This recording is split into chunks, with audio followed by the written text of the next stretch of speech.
Hi అన్న, అందరికీ నమస్కారం. ఇది నా మొక్కజొన్న అన్న.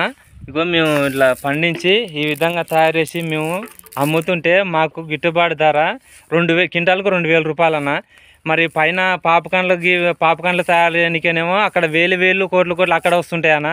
మాకు గిట్టుబాటు క్వింటాలకు ఇక్కడ 2000 అయితే అదే క్వింటాల్ పాపకాన్ తయారు చేస్తే కొన్ని లక్ష రూపాయల వరకు వస్తుంది అన్న. ఇది ఎక్కడున్నాయన్న? కనీసం ఇప్పుడు మాలాంటి మధ్యతరగతి వాళ్ళు ఇప్పుడు తండ్రులు చేసి ఉన్నారు, తాతలు చేసారు, వాళ్ళ పని అయిపోయింది అన్న. వాళ్ళకి తెలియకుండా ఇంటర్నెట్ లేదు, అప్పుడు ఇంత జనరేషన్ లేదు. ఇప్పుడు వ్యవసాయం చేయాలంటే కూడా భయపడతారు అన్న మాలాంటి వాళ్ళు. ఎందుకంటే మీలాంటి వాళ్ళకు మాకు సపోర్టింగ్ లేదన్న. మాకు ఎవరు సపోర్టింగ్ ఇస్తలేరు. ప్రభుత్వానికి తెలియజేయండి అన్న, కనీసం రైతులకు గిట్టుబాటు ధర కావాలని. కొంచెం మేమేనా కొట్లాడేది? మీకు హక్కు లేదా? మీరు తింటున్నారు కదా అన్న, తిని మీకు ఎట్లా పైకి పడుతుంది అన్న? కొంచెం ఎంకరేజ్మెంట్ చేయండి అన్న.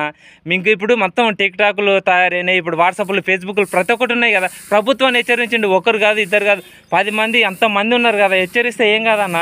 ఒకసారి ప్రభుత్వం తెలిసేటట్టు చేయండి. మీరు చేస్తేనే కదన్నా మాలాంటి వాళ్ళకు ఏదో కొంచెం పైసలు వస్తాయి. అది మీ కడుపు నింపుతాము, మాకు కష్టం కూడా కాదు. మా కోసం వాళ్ళు కూడా అంత కష్టపడుతున్నారని మేము ఇంకా శ్రమించి కష్టపడి మీకు నోటికాడికి బుక్ వచ్చేటట్టు మేము చేస్తామన్నా. కనీసం మా జనరేషన్ అన్న ఇప్పుడు మేము ఎలాగో జాబులు సంపాదించలేము, చేయలేము. కనీసం రైతుల్లాగా బతుకుదామన్నా కానీ మాకు ఈ అప్పులను చూస్తేనే ఊరేసుకొని సావాలనిపిస్తుంది. అట్లా కాకుండా కొంచెం ఎంకరేజ్మెంట్, మాకు గిట్టుబాటు ధర వచ్చేలా జర చేయండి అన్న, ప్లీజ్ అన్న. ప్రతి ఒక్కరికి మా మధ్యతరగతి రైతులని ప్రతి ఒక్కరిని ఎంకరేజ్మెంట్ చేస్తారని ప్రతి ఒక్క అన్నని కోరుకుంటున్నా. ప్లీజ్ అన్న, మీరు ఉండాలన్నా మమ్మల్ని సహకారం చేయండి అన్న. ఈ రైతులని మేము కూడా చచ్చిపోయేటట్టు చేయకండి ప్లీజ్ అన్న. ఇది ప్రతి ఒక్కరికి చేరాలా, ఖచ్చితంగా షేర్ చేయండి ఫ్రెండ్స్.